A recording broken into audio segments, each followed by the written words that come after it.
make sure we get that done. I would hate to have a whole 30-minute conversation and then go, whoops, I forgot to push start.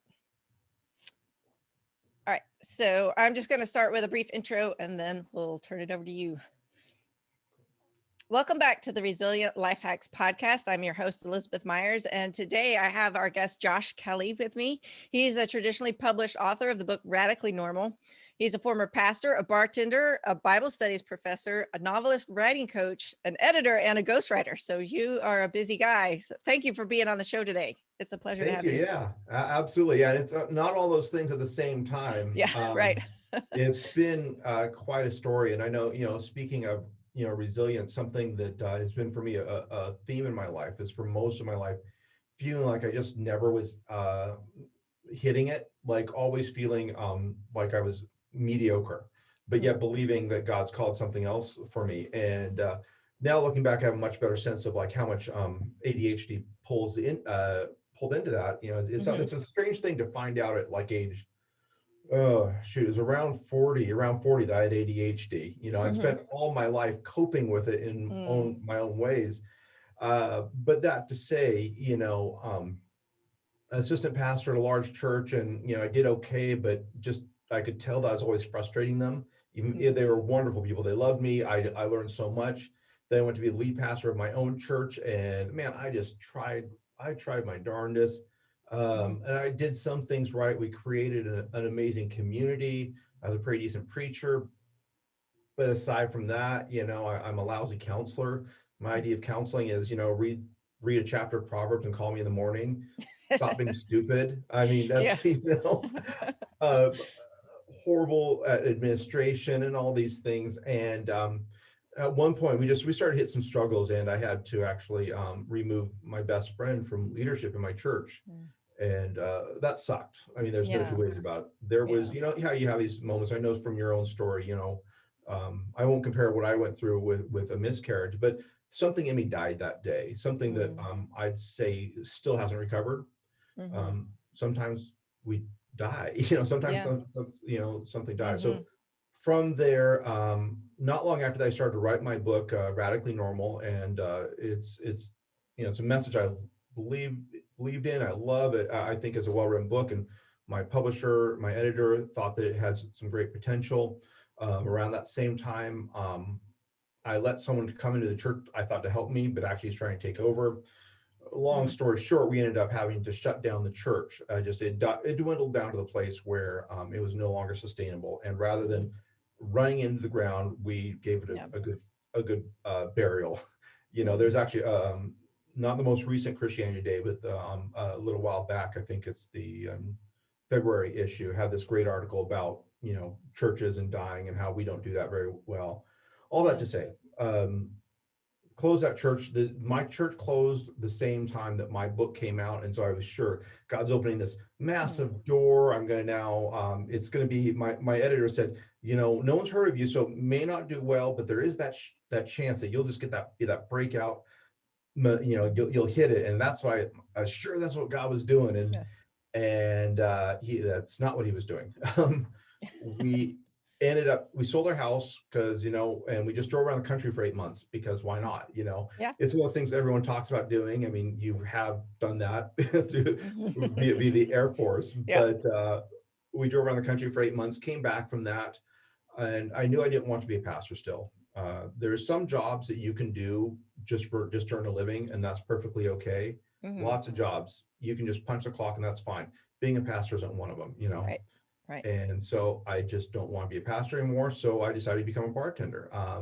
It's fun work. Works great for someone with ADHD and who's highly extroverted. Had a lot of fun. Got to know some great people. I worked at good bars. Actually, mine was a Navy bar. That was a lot of, my owner was a former P3 pilot up in Northwest Washington. And they used to call us the Anacortes O Club because that's where all the officers went. They liked our place better than the officers club on base. Yeah, I could see So that being a thing. oh yeah, so we had all the pilots, and it was a lot of fun. So again, it's a good place. It wasn't like some seedy bar, but I Yeah. specifically chose that because I could keep on writing while I bartended, and then during that time, I wrote another book. I wrote a novel, and I started trying to sell that, trying to find a Mm-hmm. publisher for that, and still haven't had any luck on that one. Mm-hmm.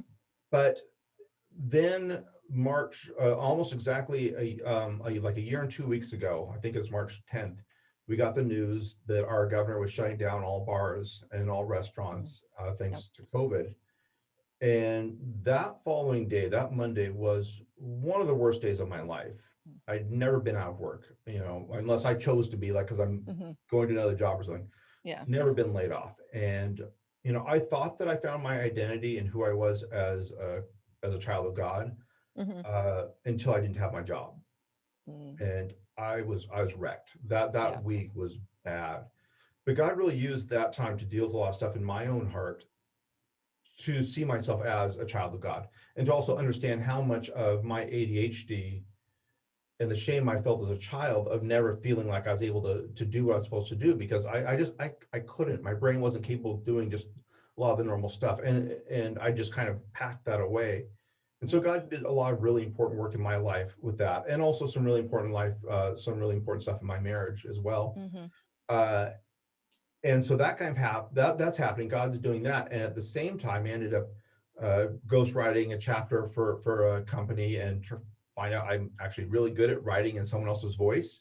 Mm-hmm. And then God ended up saying just crazy, crazy things after another, where now I'm out of the restaurant industry. I've been about six months or so full-time writer. Actually booked out for several months, Mm-hmm. being able to help people with great messages, write some great books. And it's cool because it's the fruition of so much, Yeah. but it took so long to get here. Right. And even this morning I was talking to a friend of mine. He's Mm-hmm. like, well, don't you kind of wish it would have happened sooner? It's like, well, no, not really, because I wasn't ready any Yeah. sooner. You wouldn't you be the know person you are today if God had left out a step along the way. Absolutely. In so many ways I wasn't ready. Mm-hmm. And something I'm a big believer in. I like to talk about God's story of grace. That we can look at our own path, maybe how we came to know Jesus, and all these things. There's like this weird, like, A to D back to A, and you can't track that. You can't Mm-hmm. humanly make sense of it. You can't replicate it, because God knows what He's doing. Mm. It's hard enough to accept that God's working a story of grace in our own lives, but that's what's kept me going throughout all this, is this belief that God is doing something, Mm-hmm. and to trust in His character, even when I really didn't understand. It's even harder to trust His story of grace for someone else, especially as a parent for your Mm-hmm. kids, right? Right. You find out that they posted something bad on Facebook or something, and you're wrecked, because, well, Mm-hmm. what's going to happen? Are they going to Yeah. be worshiping Satan next week? you know Yeah. and it's realizing that, that God's working a story of grace, and we have to kind of have some patience for that. Yeah, definitely. I know as humans, it's so tempting. We just want to go from point A to point B and, like, God, get me there as quickly and as successfully as possible. And we kind of have this mindset of, if I do what I think God's wanting me to do, then things are going to work out. Right.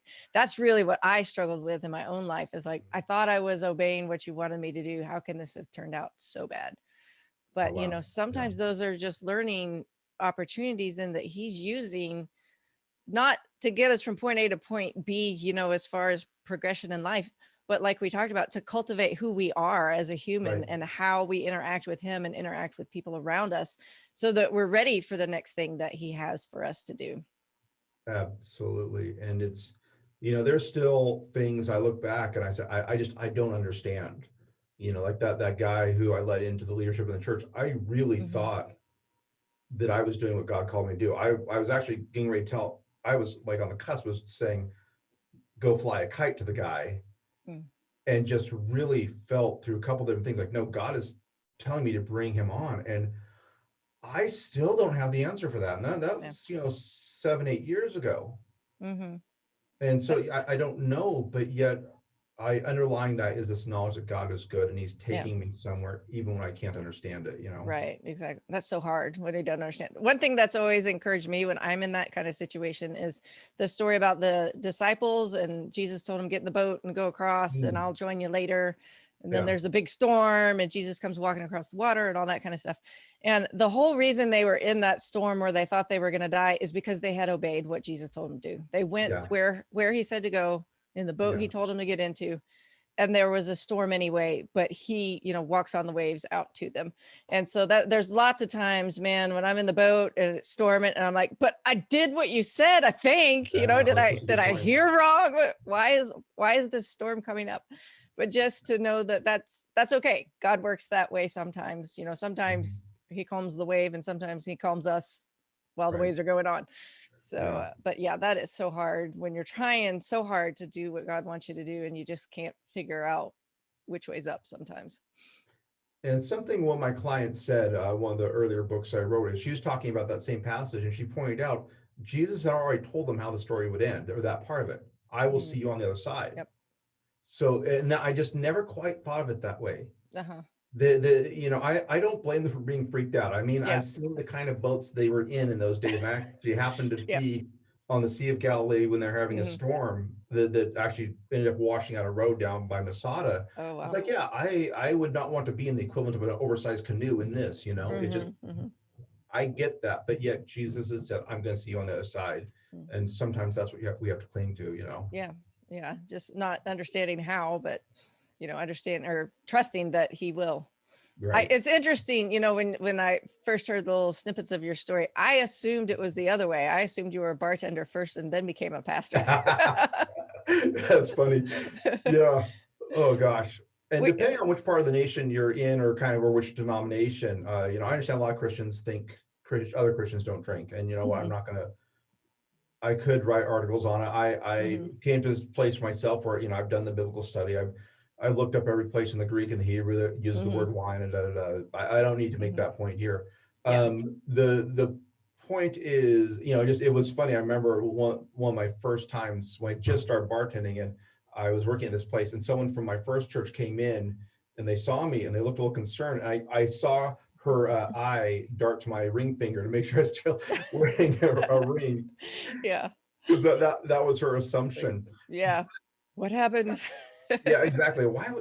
But I will say this, that whether we're talking about bartending or being an internet provider, or so many jobs can lead, can you parse it out far enough that like an internet provider, if you're installing internet in someone's home, you're giving them the ability to watch pornography, Mm, right? yep.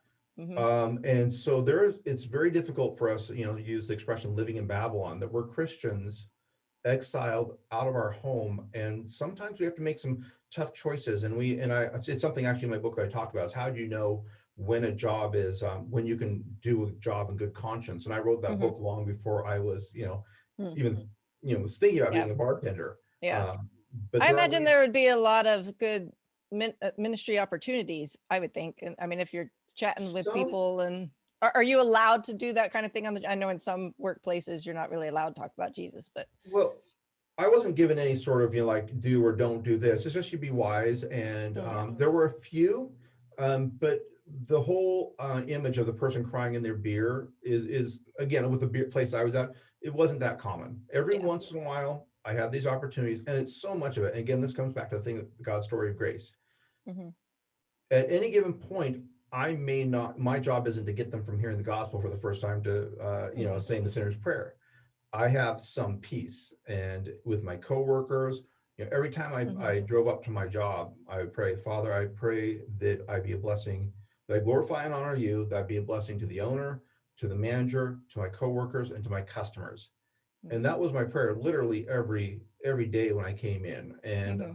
I look for opportunities. And sometimes there were some, occasionally. Most of the times it's just trying to be a good, faithful Christian. Hmm. And that can be hard. I mean, I was the only person there that would declare my cash tips for unemployment. I mean, not sorry, for tax For purposes. Texas. Yeah. Everyone else would catch them. I mean, there's just Hmm. lots of little things. I was known for that. Hmm. So hopefully demonstrating a good character. But then I also can be peevish. I can be a bit of a jerk. I'm driven. Hmm. And also I have strong opinions, and I Hmm. think there's a right way to do something. and Yeah. and there'd be times I was less than gracious in Hmm. how I would respond. but yet you're hoping that God's, working through us Hmm. in a story, in our own story of grace, and bringing grace to other people. Yeah, it always amazes me how God, why he wants to use us to spread his word. I'm like, and we are so imperfect and so, bumbling at times. And I'm like, it would be so much easier for him just to do it himself.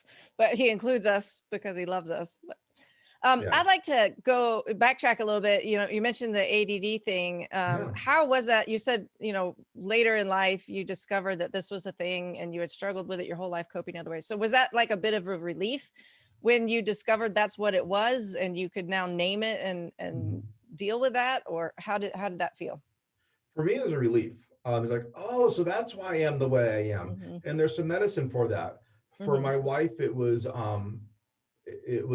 not. It was, oh, so this isn't going to change. Mm. And things that I just thought were normal, like leaving my keys in the front door, Mm-hmm. because I just forgot to take them out of the door. Uh, and she grew up in a less than healthy household, and suffered some trauma, and Mm-hmm. so safety is a very key issue, Yep. very important issue for her. And so these things, that was hard, and the fact Mm-hmm. that I am incapable of giving her the attention she deserves. Mm. So what ended up happening is, so we had a sense of it, kind of like, oh yeah, this is hard, okay, well, it's a struggle, but I take my Ritalin, my sermons are better, Mm-hmm. I'm feeling better about things. But kind of the nature of so many things with marriage, especially, is, as God starts peeling away back these outer layers, or you start Yeah. dealing with the bigger stuff. Mm-hmm. You have a emotionally repressed boy with ADHD, Mm. marry emotionally unrepressed girl with PTSD. Mm. We clash spectacularly, Yeah. and marriage it's been harder for us than average. I will Mm-hmm. say that, and she'll say the same thing. We look at other couples, it's like, it's just not fair. It's been a lot Mm-hmm. easier for them, but that's it. God dealt with a lot of these huge things. My wife has been tremendous at seeking growth and seeking God and studying Mm-hmm. and just going to counseling and working so hard. And as those things start to be dealt with, then deeper things could be seen. Yeah. And so we got to a point about gosh, about 2 years ago, where it's like, something ain't working, and we're both really not happy. Mm-hmm. And we're like, okay, we'll go back to the counseling thing. This isn't the first time, but Mm-hmm. let's give it another shot. And the counselor, you're filling out the intake form. What medications. I start Ritalin. Didn't think, no second thought, so go Mm-hmm. ahead, there it is. And we thought there's all these things that need to be dealt with. But as soon as she saw that, she honed in on that and said, we're going to talk about ADHD in marriage. Mm-hmm. And that's where, we got the books. She helped us understand just the challenges that, again, I'm not capable of giving her the attention Mm-hmm. that she deserves. Furthermore, we've created this, unhealthy, lot of unhealthy patterns, and a lot of bitterness, a lot of hurt, because shame is a huge part of my story. I didn't think it was, but it really is, and how much shame Mm-hmm. I felt from her when she was frustrated because I didn't meet her reasonable expectations. And so it has been a huge process. We changed away from Ritalin to Adderall, because Adderall is longer lasting.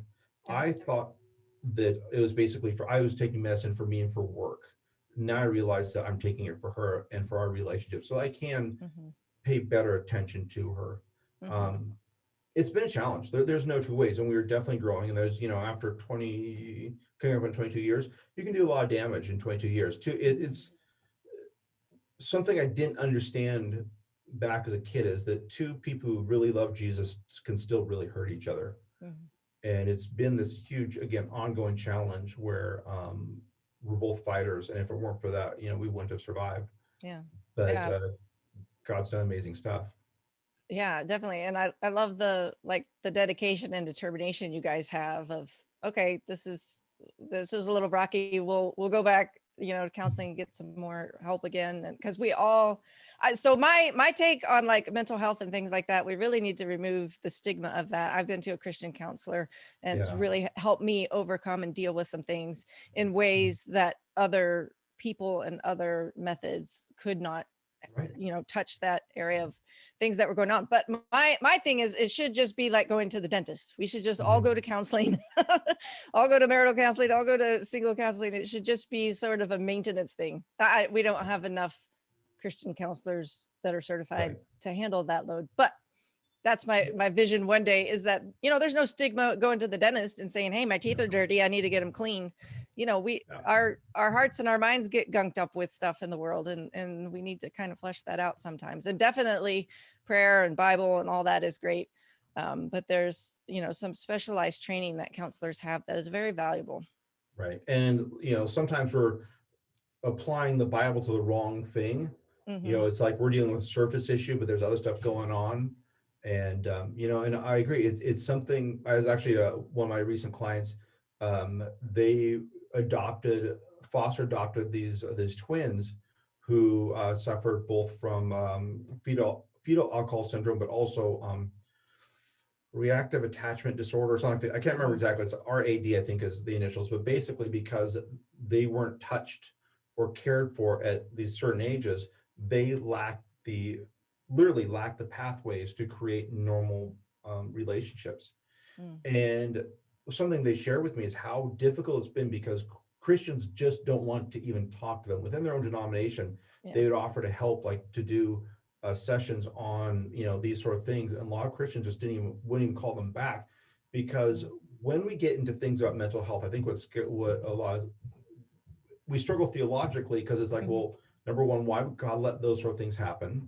Number two, where does culpability, where does free will, where does our ability to do what's right come in Right. if something's miswired? And it gets messy, and we don't like messy conversations.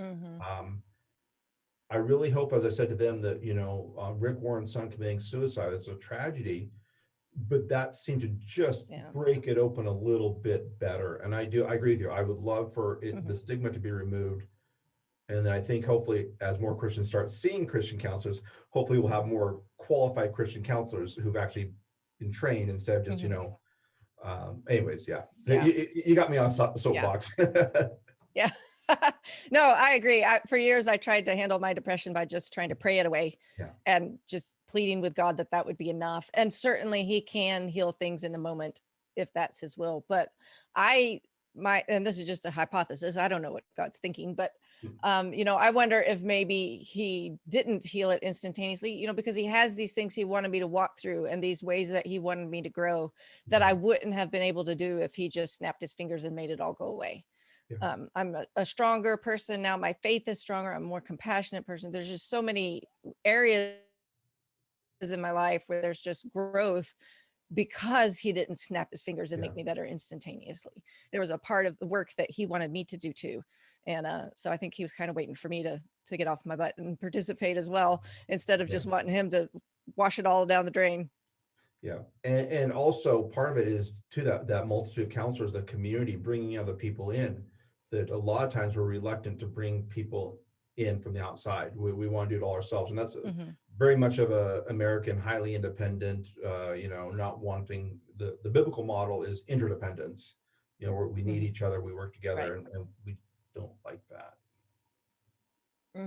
Yeah. And I find, especially among, Christians, I think also is sometimes it's the people who are the most helpful to others who are the most resistant to being helped.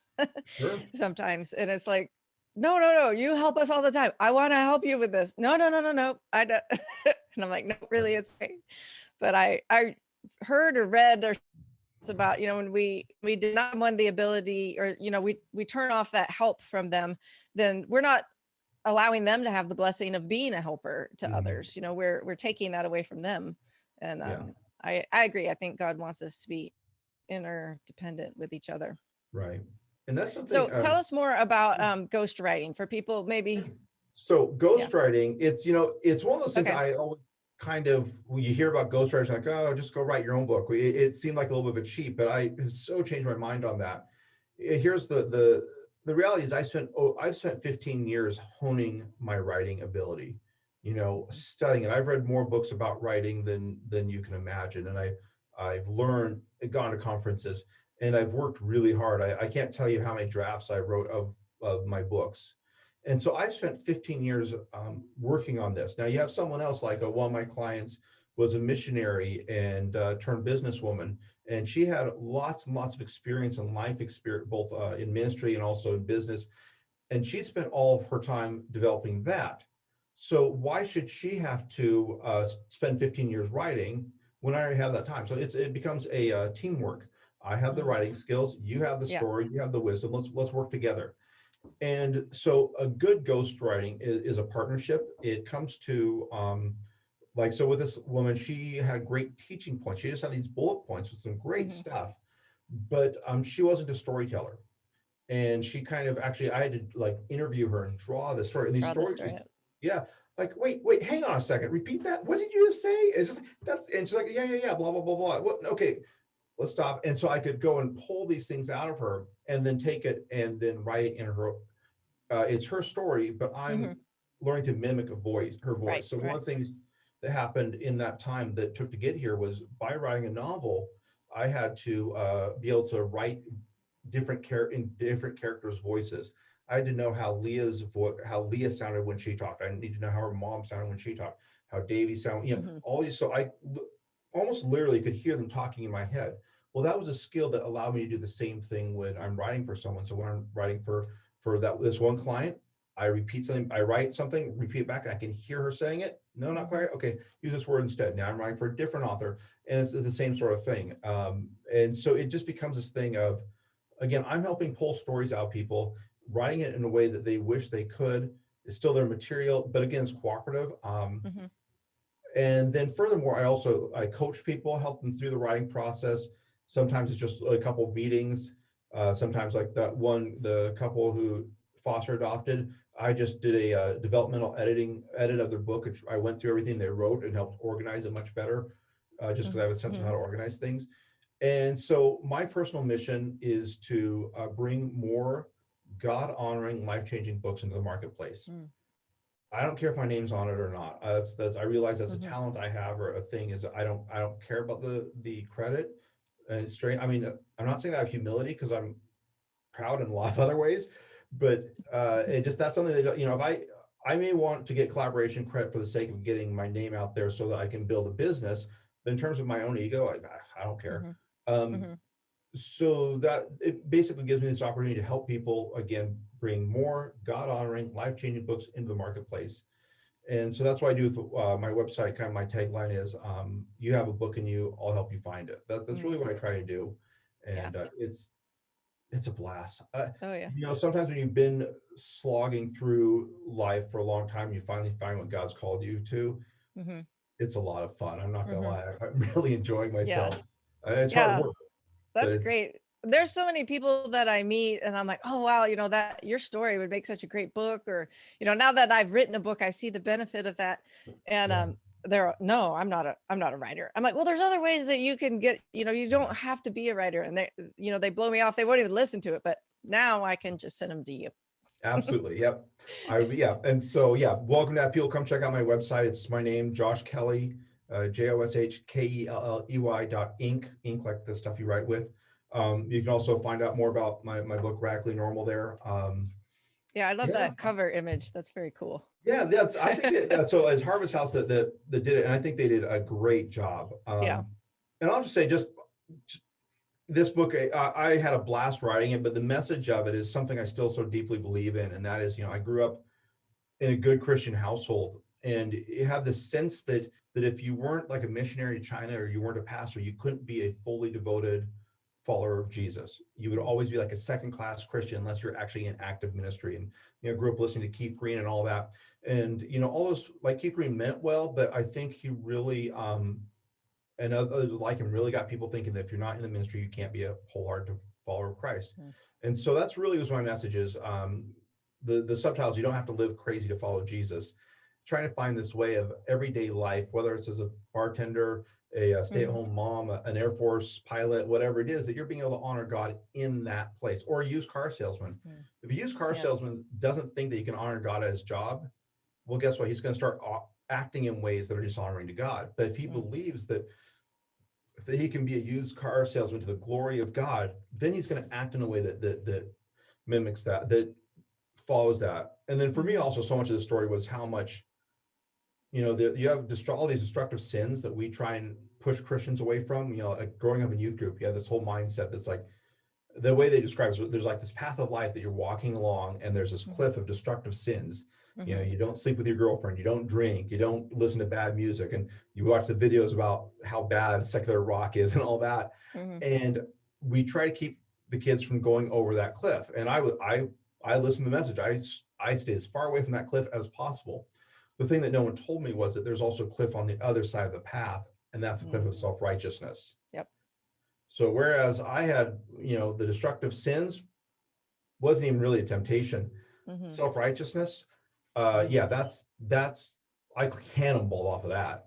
Oh, I would judge kids in my youth group. Oh, wait, you listen to bad music, you're not a great Christian. You're sleeping with your girlfriend, you're not even saved. And strangely enough, strange as it sounds, that going to a Bible study to this day is a greater temptation to me than going into a bar. Because if I go into a bar, I'm not going to behave in a manner that dishonors God. I'm not going to get drunk. I'm not going to slap some waitress on the behind. I don't do that stuff. That's at this point in my life, the idea of an affair sounds as much fun as being my head in with a hammer. Are you kidding? That's stupid. Yeah. But going into Bible study, well, I kind of know my stuff. I know the Bible pretty well, and I can run circles around most pastors because I spent the years I spent studying. And guess what I am prone to do? That becomes my pride. Yeah. And so a lot of what I try to do in the book is try to warn people away from both cliffs, and how easy it is to, if you're avoiding one, to jump off the other. So again, That's another great. little tangent, but something I definitely believe in. Yeah, I love how you put that with the cliffs on both sides. I came to a similar awareness, I think, a couple of years ago. I was doing like an in-depth study of Romans, but the way it kind of came to me through that was that the sin of self-righteousness is every bit as wicked to God as the sin of unrighteousness. And I think Christians, we tend to be self-righteous and think that's okay, but it's just as ugly as if we fell off the other side of the cliff. And it's also, I would say in some way, it's more dangerous, because the drug addict, the person on the corner with a sign saying we'll work for food, but they won't, they don't have any illusions about having their lives together. They know they're messed up. Yeah. The deacon who has his life together perfectly and is doing everything right, but is self-righteous, his life isn't falling apart. So, you think of the whole story of the prodigal son, right? The younger brother, the prodigal son, represents that self-destructive lifestyle. The older brother represents the Pharisees. The story was told to the Pharisees. Right. And so the younger brother, when he was in the pig pen wanting to eat their food, he knew he was screwed up, that he wanted to get out of there. But how does the story end? The story ends with the father going to the older brother saying, you need to show mercy. You need to come away from this self-righteousness. And the story stops there. We don't find out what the big brother does. And that's powerful. And that's a storytelling technique, is you stop a story at that point. Is Jesus saying to the audience, what are you going to do? Are you going to come in? Are you going to show mercy? Are you going to leave behind your self-righteousness? Or are you going to stay stuck on the outside, away from the party? And again, it is, self-righteousness in its own way is more dangerous than the destructive sins, because you'll look so much better. You got me preaching again. Sorry. Yeah, you'll think you have it together. Yeah, no, that's great. And that like gets under my skin with the Bible. But Jonah, for example, just drops you off like that. And I'm like, wait, is there a chapter 5? Like, what happened? Exactly. But it just leaves you there so that you can make that choice for yourself. Well, what are you going to do? I'll tell you, it's really fun reading the Bible again now as a novelist, is you see the story techniques. And that Jonah, that's a great example. That is why Jonah ends the way it does, is because it's a confrontation of the people of Israel. The people of Israel's job was to draw all the other nations to be a light to the Gentiles, but they were failing in that job. So the whole point of the story is, what are you going to do? And that's the question to us. That continues to be the question to us. Yeah. That's great. Well, I really enjoyed chatting with you today. There's so many different, a variety of topics, but all very interesting. And I just want to be sure that our listeners know where to connect with you and everything. You mentioned your website and the services there in your book. So just tell us a little bit more, remind them where they can get in touch with you and what kinds of things you offer. Yeah, absolutely. So again, the easiest place to get in touch with me is my website. So my name, Josh Kelley. If you're watching, it's right there. It's with the E at the beginning and E at the end, joshkelley.ink, INK, like the stuff you write with. And that my website, you'll find more about my book and my services, and how I might be able to help you. My book is available also for purchase on Amazon, of course, audio book and all that. And yeah, just let me know if you're interested. Come reach out to me, and I'm glad to see what God might have in store. Thank you very much for sharing that with us today. That was really special, and I enjoyed chatting with you. Well, thank you so much for having me on. I had a blast talking to you.